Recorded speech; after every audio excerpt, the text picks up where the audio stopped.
तो बच्चों आज हम पढ़ने वाले हैं एनाटॉमी एंड फिजियोलॉजी।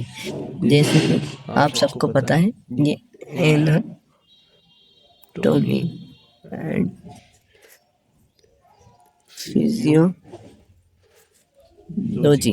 ये सब में आती है। आज इसमें हम पढ़ने वाले हैं इसके सबसे फर्स्ट नंबर पर हम आज पढ़ने वाले हैं इंट्रोडक्शन, और फिर पढ़ने वाले हैं सिस्टम ऑफ द बॉडी। इसको आपको लिखकर बता देता हूँ मैं, आप चाहे तो नोट से भी बना सकते हैं। फिर हम पढ़ने वाले हैं definition of anatomy and physiology.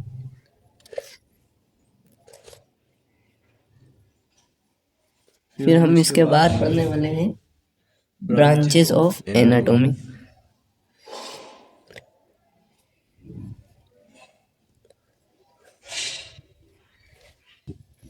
First पढ़ेंगे हम एनाटॉमी।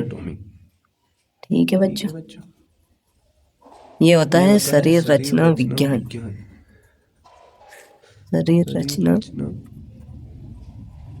विज्ञान।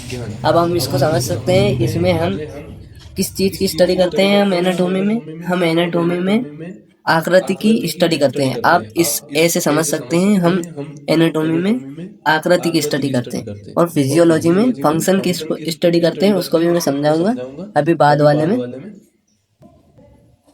इसलिए आपको लिख के बता देता हूँ मैं। स्टडी ऑफ द स्ट्रक्चर मतलब वही आकृति, structure of the body and its parts मतलब इसके पार्ट्स। अब मैं आपको इसके की टर्म्स बता देता हूँ, इसके मुख्य भाग, जो कि आपको अब हिंदी में भी लिखकर बता दूंगा मैं। इसमें सबसे पहले आता है बॉडी। दोस्तों आपकी बॉडी आती है इसमें सबसे पहले, फिर सेकंड नंबर पर आती है सेल्स, फिर थर्ड नंबर पर आती है अपने टिश्यू, फिर फोर्थ नंबर पर आते हैं ऑर्गन, और फिर फिफ्थ नंबर पर आते हैं सिस्टम। इसको भी मैं हिंदी में लिखकर बता देता हूँ, जैसा कि मैंने आपको हिंदी में भी लिखकर बता दिया है। बॉडी का मतलब होता है शरीर, सेल्स का मतलब होता है कोशिकाएं, बाकी तो आपको पता है। टिश्यू का मतलब ऊतक और ऑर्गन का मतलब अंग, सिस्टम का मतलब तंत्र। ठीक है दोस्तों,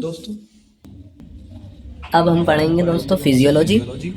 ये कि लिख के बता देता हूँ। फिजियोलॉजी की स्पेलिंग जो शुरू होती है वो पी से होती है। इसमें हम फंक्शन की स्टडी करते हैं दोस्तों। आपको एक ट्रिक भी बता दूंगा मैं, इसको कैसे याद रखना है वो उससे आप याद रख सकते हैं, क्योंकि हर व्यक्ति इसको याद नहीं रख पाता है और चकमा खा जाता है। इसलिए मैं आपको यह भी बता दूंगा कि आपको इसको याद कैसे रखना है। तो इसके लिए study of the function of body parts and how they work together, और ये साथ में कैसे कार्य करते हैं। How they work together. दोस्तों बहुत आसान इंट्रोडक्शन है इसका, बहुत आसान डेफिनेशन है। अब आपको इसको याद रखने का तरीका मैं बताता हूँ। आप इसको याद रख सकते हैं पी से याद रख सकते हैं आप परफॉर्मेंस। क्यों? क्योंकि ये बॉडी में जो जो परफॉर्मेंस हो रही है वो उसको बता रहा है। फिजियोलॉजी का मतलब यही होता है कि फंक्शन कैसे बॉडी के अंदर वर्क कर रहा है, यही फिजियोलॉजी का मतलब होता है। और एनाटॉमी में हम आकृति की स्टडी करते हैं, बस इतना ही अंतर है। अब आपको मैं इसके भी की टर्म्स बता देता हूँ। ये हमने की टर्म्स लिख दिया है, अब आपको मैं बता देता हूँ। तो अब हम पढ़ेंगे फिजियोलॉजी के की टर्म्स, जो कि मैं आपको अगले पेज पर समझाता हूँ। अब फिजियोलॉजी के टर्म्स है दोस्तों, ये है इसमें फंक्शन के क्या कार्य करते हैं, इसलिए मैं लिख देता हूँ फंक्शन कार्य। इसमें फर्स्ट नंबर पर आता है होमियोस्टेसिस। ये शरीर के टेम्परेचर को मेंटेन करके रखता है दोस्तों।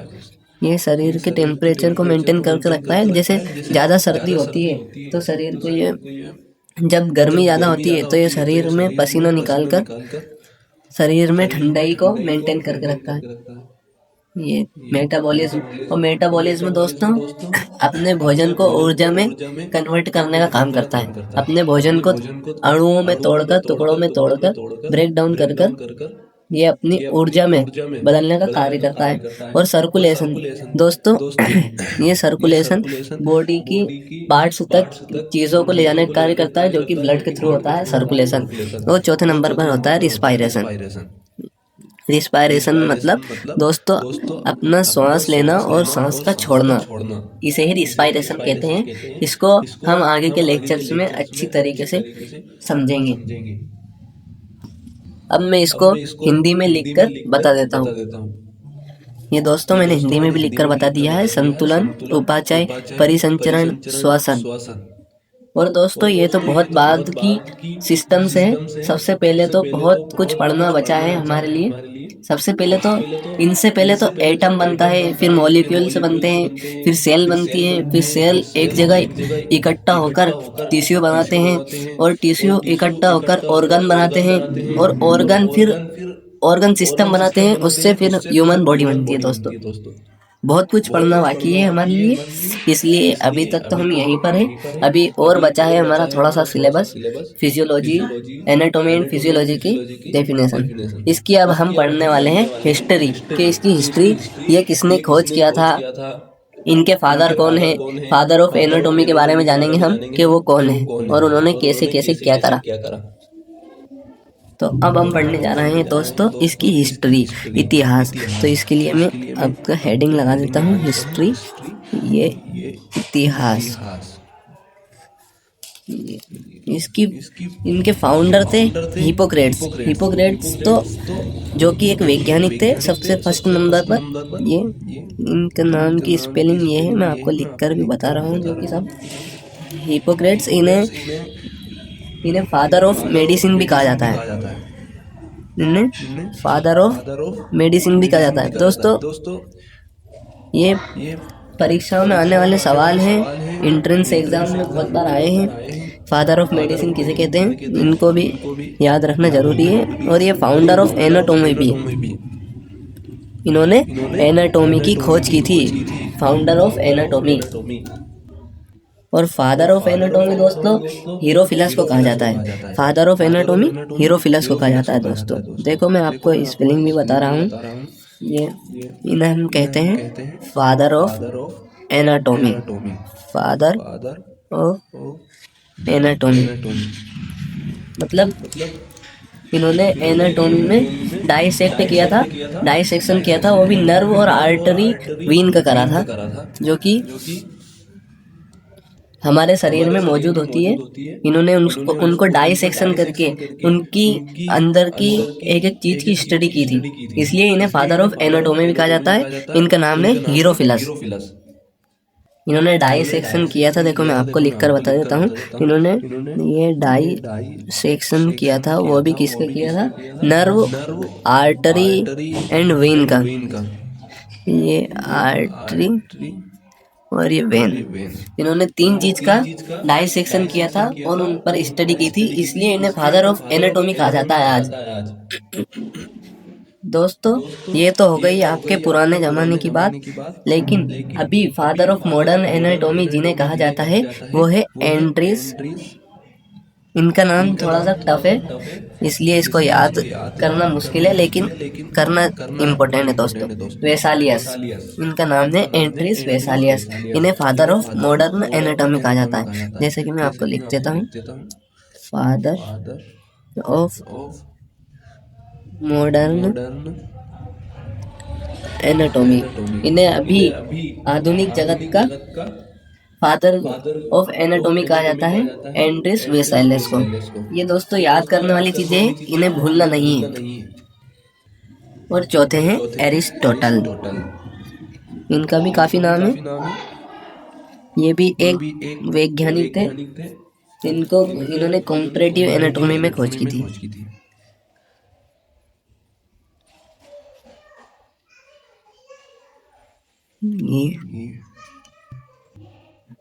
इनकी कई सारी ब्रांचेस हैं एनाटॉमी की, और कई भागों में बांटा गया है इन्हें, और इनको कई प्लान्स में बांटा गया है। बहुत सेजाइटल प्लान में बांटा गया है इन्हें, इन्हें बहुत सारे प्लान्स में बांटा गया है। इसको हम अगली वीडियो में कवर करते हैं। ये वीडियो थोड़ी छोटी ही बनाना है मुझको, ये वीडियो इसलिए अभी छोटी बनाना है। इसको अगली वीडियो में कवर कर लेंगे। इसका पार्ट 2 में डाल दूंगा। इसकी प्लेलिस्ट बनाकर मैं रेडी कर दूंगा। ठीक है बच्चों, आज के लिए इतना ही। और वीडियो पसंद आए तो लाइक करें और सब्सक्राइब करें। Thank you.